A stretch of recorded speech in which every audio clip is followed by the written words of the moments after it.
Hello, and welcome to Day of Security and the Upskill and Reskill track. My name is May Pickering, and I'm an enterprise security engineer at Benchling.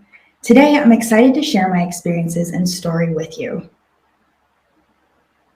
I never thought I would work in computers or security, and I actually graduated early from high school, specifically to go do mission work and teach. I ended up leaving after a year, and since I was planning on them sending me to school, I had to decide what I wanted to do. I ended up making the best decision of my life and started at a local community college. I decided to check out their computer science degree program and then go from there. Every degree path needed to take a Security 101 class, and I found that I liked it, was good at it, and the jobs were plentiful, so I switched to the cybersecurity track. At the time, I was also interning at a local company, first in the sales department and then in the IT department. 4 or 5 months before I was supposed to graduate, they asked me to move to Florida and go full-time to support the executive team and learn from the new security person they had hired. The community college wasn't sure about graduation requirements, but told me if I could pass a high-level cert, they could count that as my final project. So I studied, became an associate of ISC Squared, and finally graduated. A number of months later, that small company ended up being acquired by SolarWinds, and my weird half IT, half security position was put on the layoff list. To my surprise, I was later told that SolarWinds decided to bring me on as a security engineer after the CEO went to bat for me and asked them to create a new position. I just had to be willing to move to Austin, Texas. After 2 years at SolarWinds, I was chatting with one of our vendors at B-Sides, and they introduced me to a manager for RetailMeNot who was hiring. I didn't fit the senior position they were hiring for, but they ended up creating a custom-leveled position just for me. This was my first intro to DevSecOps, and I worked closely with software engineers on their and my own code. After a year, I knew that I didn't want to code full-time, and I finally responded to a recruiter who wouldn't quite leave me alone, and ended up accepting another custom-leveled position at WP Engine, working in product and cloud security. During that time, I also decided to finish my bachelor's degree online, not because I needed it for any of my current or past positions, but simply so that it would never be the one thing stopping me from a C-level position in the future. I wrote a proposal for my company, and they agreed to cover the cost of my last few classes. Since I was remote at the time, we chose to move to Denver, and a few months later got a message from a recruiting firm I had talked to before, and they introduced me to Benchling, where I am now.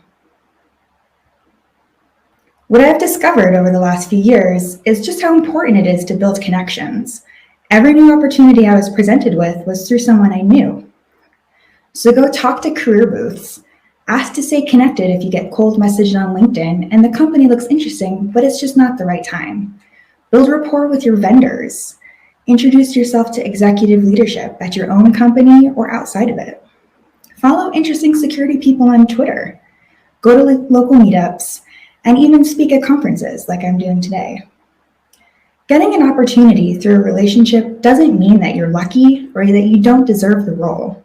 It just goes to show that you should always be trying to add to your network and be friendly to people, as you never know how they could help you in the future. Once you've established some connections in the industry, you should start getting an idea of what interests you. It's important to note that security is a relatively new field, and most professionals like myself come from non-traditional backgrounds. There's no defined or ideal career path, and that's why I love it. Everyone is unique in the skills and experience they can bring to the table. No matter what you're interested in doing, you'll always have to consider what industry and stage of company you want to work in. Each industry has its quirks, cultures, and way of doing things, and each stage of a company can be a completely different experience, even as you grow alongside it. The cybersecurity field is incredibly far-reaching. Jobs range from technical to non-technical, even touching fields like consulting, architecture, and law. Whether you're interested in teaching security awareness courses or being involved in federal forensic investigations, there's a path for you. It may take you a while to pinpoint exactly what you want to do, and that's the beauty of the field. There's no set rule that says you can't bounce around and try different things. And that's exactly what I've done over the past 6 years, working as a security generalist, creating and delivering awareness training, building security tools, and dabbling in cloud and product security. I took this role at Benchling specifically because I was ready for a new flavor of security and a new challenge. Next, we need to consider what industry speaks to you. Do you want to be securing products built for a consumer or retail organization? Are you more interested in a government position over the private sector? What about securing the network at a local police station or protecting highly classified military intelligence? So far, I've worked in technology, retail, web hosting, and life sciences. And while the overarching theme of security was the same, the regulations and requirements for each organization, as well as the technologies I used, made it a really unique experience. Finally, you need to consider what company stage you're interested in. When you're first starting out, it's helpful to work in more established companies where coworkers can show you the ropes. Once you've worked in security for a while, it may be a new challenge to go build and be a founding member of the security organization at a startup. You'll also need to think about your work-life balance expectations. It's going to be much less stressful to work at an enterprise or even a small business than it would be at a high-paced startup. Benchling is a later stage startup, so there are no crazy hours and high stress, but we're fast-paced and have way more growth flexibility than I did when I worked at a more household name like SolarWinds.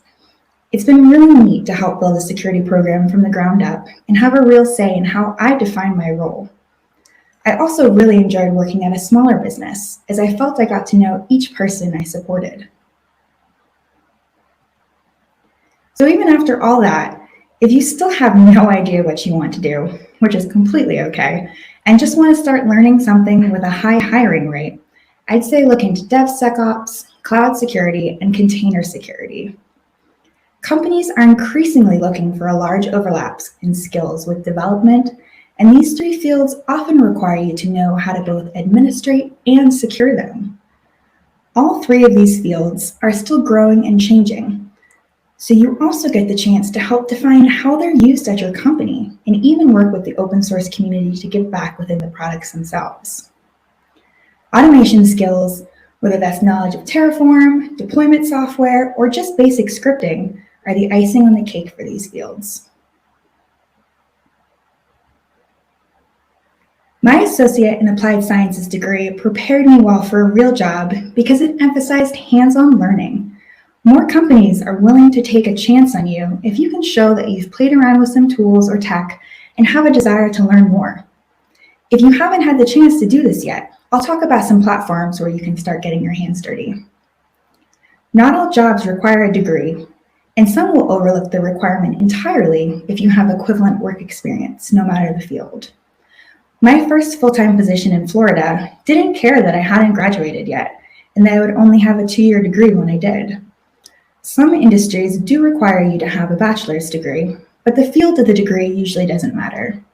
Don't let an education requirement stop you from applying to a role. Certifications are a tool. They can be a great way to catch the eye of a recruiter, provide college credit, or in some cases, they can help you meet the requirements for certain industries, like the military or private sector.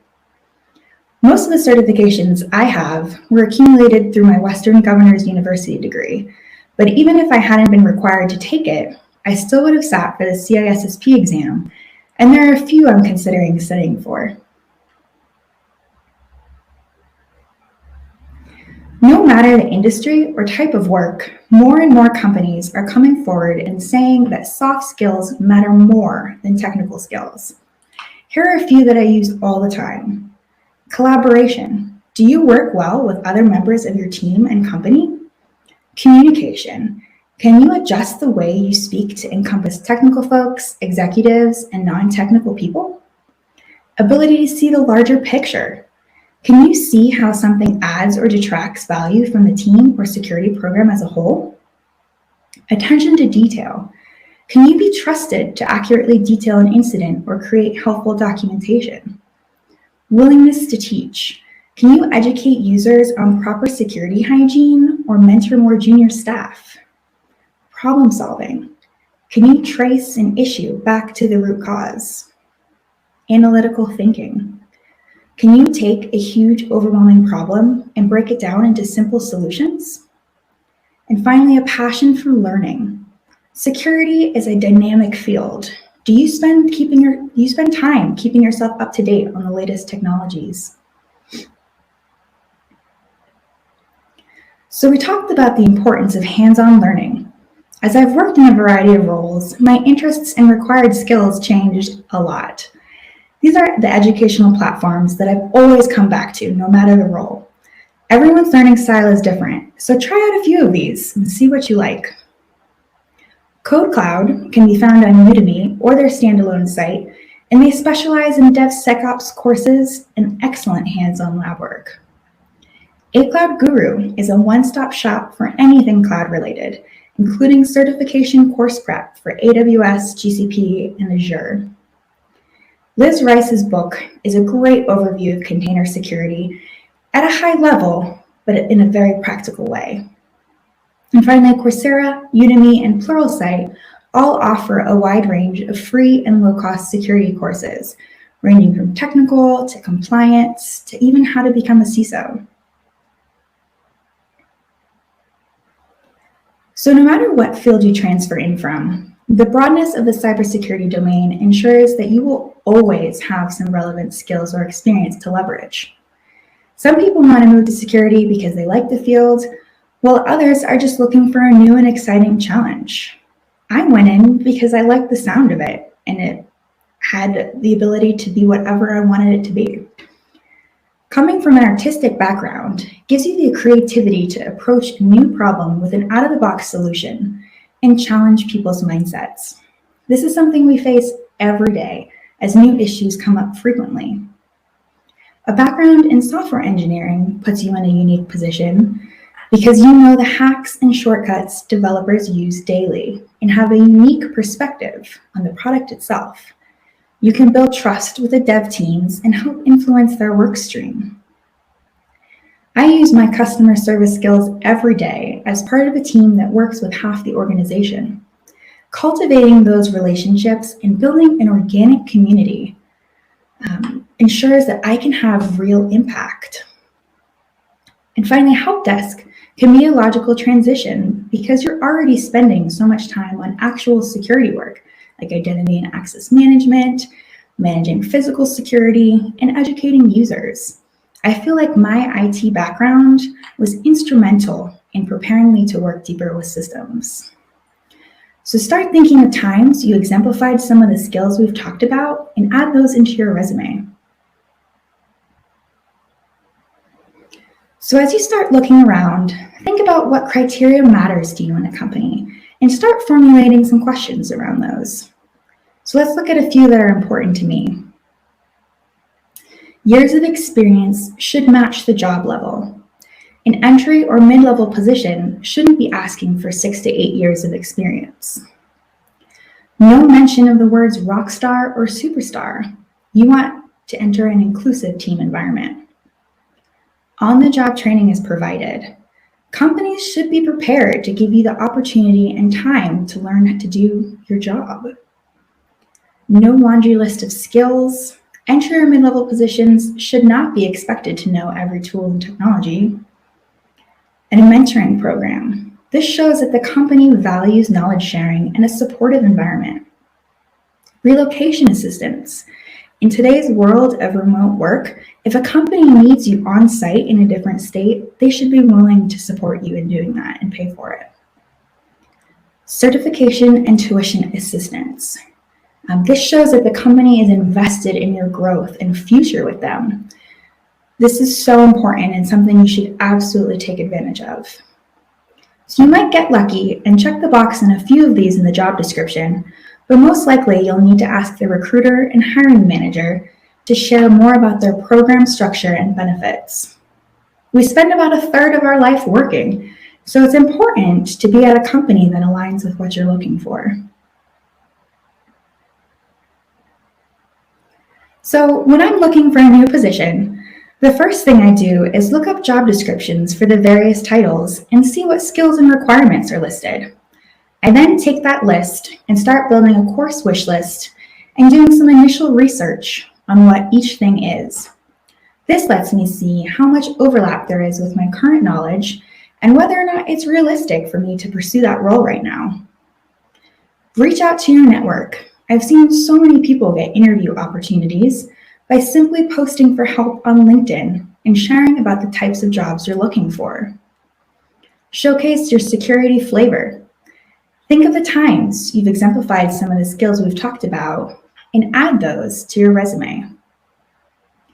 And most importantly, don't reject yourself. I've struggled with rejecting myself from a position without even attempting to apply. It's easy to look at the years of experience or the required skills and think that there's no way you're going to get a response. New roles are supposed to stretch you, and if you meet 100% of the requirements, it just isn't the job for you. If you're interested, apply. Give yourself credit for what you know. The last 3 jobs I've applied to and gotten were roles where I didn't meet all the requirements, and each time, the company liked what I personally could bring to the table, and they created a custom position just for me. If you're applying on a platform like LinkedIn or Indeed, try to find the hiring manager or recruiter and send them a note introducing yourself and letting them know that you've applied and you're looking forward to interviewing with them. This will really help you get a response. So right off the bat, if you're coming from a different industry, you should know that security interviews can be a very long day. Most interviews run for 5 to 7 hours, and you'll end up speaking to a variety of people and to a variety of topics. Your recruiter should send this, but make sure you receive a list of who you're talking to, at what times, what their pronouns are, and what they're expected to talk with you about. I really struggle on the fly to come up with examples of projects I worked on and interactions with others. So one thing I decided to try in my most recent interview process was the concept of cheat sheets. So I dedicated one physical sheet of paper to each interviewer and took the time to go through some common behavioral interview questions and actually thought through and then wrote down my answers. I also wrote down who I was talking to, what the topics were, and some facts about the topics that I thought would be relevant and great to have as a reference. This was a game changer. I felt so confident and prepared going into each session, and it really paid off. Definitely doing this for all my future interviews. Don't sweat the tech screens. You're never going to be fully prepared for anything that they could ask in a technical session. So do some reading along the topics they mentioned. Be honest if you don't know the answer, and even take that one step further by telling them how you would go about finding that information. Because in real life, we don't have everything memorized. Google is probably one of my top used tools. And so showcasing how you would take that information and go about looking it up is a great skill to showcase. Research your interviewers. Take a few minutes and check out their LinkedIn profiles or do a quick Google search. This will help you find some personalized questions you can ask them at the end. Make sure you take time to ask the questions you need answered. Coming with questions shows that you are interested in the position and ensures that you get access to information that just may not come up, like the structure of the team, an expected day in the life, or even the future of the team.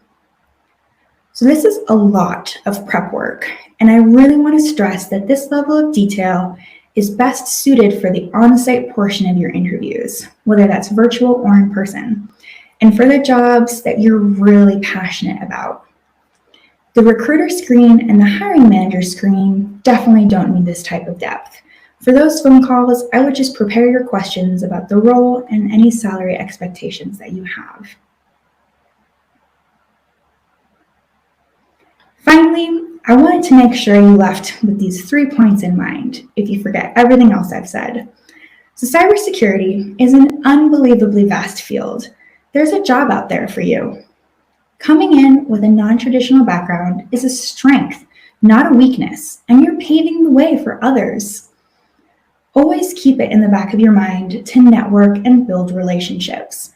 Go check out a local meetup and start from there. And finally, technical skills can be taught, but you need to sell yourself and the soft skills you bring to the table to ensure you're presenting your full potential to the hiring team. Awesome. Well, thank you so much for your time. I'd love to take some questions if there are any. Okay, great question. So Sierra is asking, if an interviewer refuses to answer any questions, should that be considered a red flag? Honestly, I would say yes, especially in this day and age. It's really important that companies are being open and honest with items, even like the salary or compensation range. More and more states are making it a requirement that it's showed in the job description so you know that you're getting your value.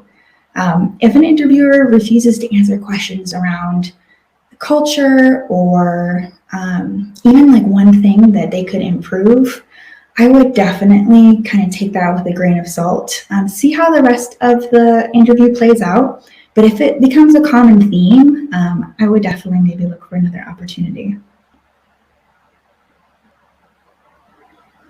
So Lisa says, you mentioned soft skills. What are a few ways that people can develop their own skill sets when it comes to soft skills? This is a great question.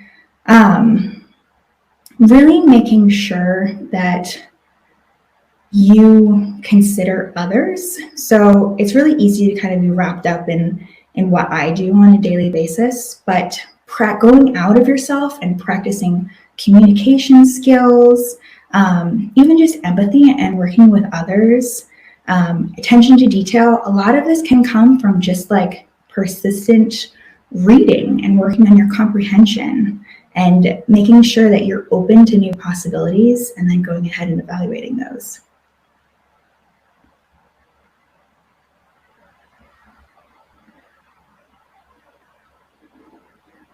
Okay, Claudia, do you think part-time jobs are also available?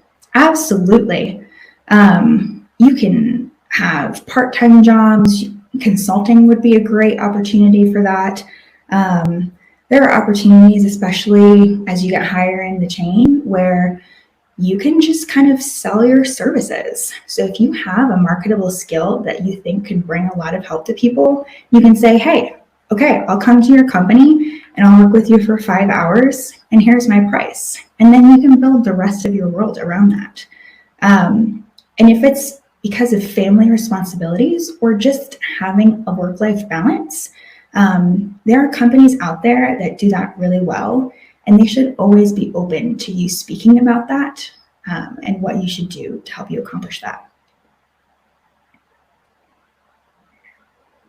Awesome. Archana says, I'm a software security engineer looking to transition to a core security engineering role. What is a good starting point for that? So for that, depending on kind of your specialty right now in software engineer, I would just start thinking about what you're interested in. Is it because you're mainly on like the product, maybe the application side of the house? Start thinking about like risk management, security awareness training, cloud security.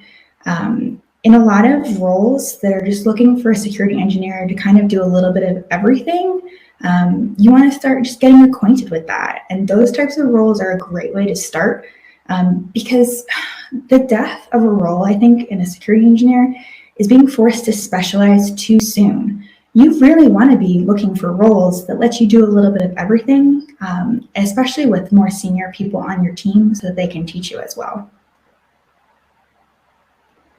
And Poonam asks, if I'm interested in more than one type of role, is that bad for my growth and should I just decide and focus on only one? No, absolutely not. I'd consider what skills you have that slot into each of those different topics, seeing which one you maybe have more of at this time, and then start with that.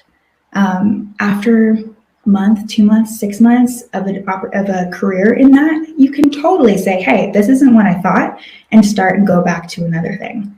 You can even talk to your manager and ask, hey, I'm really interested in kind of pivoting over to, say, GRC. Can I start shadowing our compliance team once or twice a week and just talk to them and get up to speed on what they're working on? That's what I've done, and it's helped me transition into a lot of different roles. Okay, student, for someone with zero experience, is it possible to gain entry-level jobs, or would there be more internships instead? It's totally an option to get an entry-level job. I would look for maybe like a SOC analyst type position or a NOC, Network Operations Center. That's often a really good place to start. They offer a lot of learning experience. They're very open to new grads and to students. And you'll get a lot of background information that could be missing if you transferred into, say, a more like general security role. You don't have that depth of experience in one particular area. And if you start at one of those places and decide that it's just not for you, there's definitely, with that experience that you have, you can probably pivot that into another entry-level role as well. So sometimes it's just like that first foot in the door, even if you don't super love it, that will help you get that next step. Okay, how long should it take from application to hiring decision? How long is too long and a red flag? So this really depends on the company. Also, if people are out, if there's holidays. But in my experience, I've had decisions in 3 weeks. I had a company who called me 30 minutes after the on-site interview and offered me the position. I'd say about a week is a good amount of time to look for. If it's been, your recruiter should be keeping you up to date on all of this. So do not hesitate to reach out or text them and say, hey, I just wanted to check in. How are things going? And they should be very transparent. If they have more questions, they may reach out to you, but it should be a pretty quick process. So is transitioning from academia to industry easier than it seems, or how difficult is it? So I think it's a mix. In academia, you see this kind of like literally textbook perfect example of how things run, but in the real world, stuff can get really messy. You could have a lot of pressure from stakeholders in an incident, and that's not captured in the pages of a book or doing your research. I wouldn't say it's hard. I just would say consider the human element, because you're going to be talking with so many more people and inviting them into your world that it's going to take a little bit of time to get used to. Awesome. Just scrolling through, I see Ayana asked a question about comparing yourself with guys in the office and trying to balance finishing master's studies with work and a healthy relationship and just not having the bandwidth to put in extra hours, and asking how to detach myself from this mindset that makes me feel small. So I totally get this. Especially in the security industry, there's so many guys too, or women, that grew up knowing what they wanted to do and how to get into this. So it's just take the time and look at yourself and how far you've come. You're doing an incredible job working full-time, doing coursework, having a relationship. I mean, you have that balance there. You're doing it. So just recognizing that within yourself. And don't look at anyone else's journey. Like, it doesn't matter. That's not for you. If you feel like you're successful in what you're doing, then you're absolutely perfect. And also death to anyone who says that you need to be working later hours or more after work. You're being paid to do a job within a specific amount of time.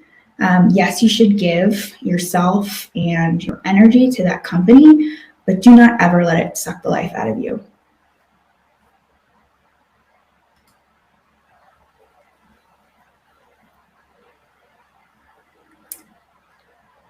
I guess I'll answer one more question if they're not going to kick me out. And Maruta asked, how would you recommend showcasing your skills for a promotion that's coming up? One thing I started doing, because I always forget to do this, is have some sort of tab or notebook app or whatever with a running list of what you're working on, because it's so easy to kind of get sucked into things and you don't remember the little things that you may have done, like create a certain document or speak at a presentation. So having that physical evidence in front of you when you come to write your review was really helpful, because I'm not sitting there only able to think of the thing I did last week. I'd also really recommend trying to put measurable impact behind that. So if you give a presentation on security awareness or something, for example, you can say, I educated the company. There were 400 people in attendance. We walked away with concrete skills and addressed the current issue we had of SMS phishing. So your manager and your company want to see that you're bringing them value, both to them and to the company. So making those things very measurable, whether in terms of impact, monetary value that you saved, maybe you built a tool instead of buying one, having those tangible details will really go far. Okay, awesome. Well, thank you so much. Come visit us at the Benchling booth. I'll be there with my manager and a few coworkers. We've got a couple of open recs open, so I'd love to chat with you about any of that or any further questions you have. And please find me on LinkedIn. Again, my name is May Pickering. I'd love to connect and to schedule some time to meet up too. So thank you so much. Bye, everyone.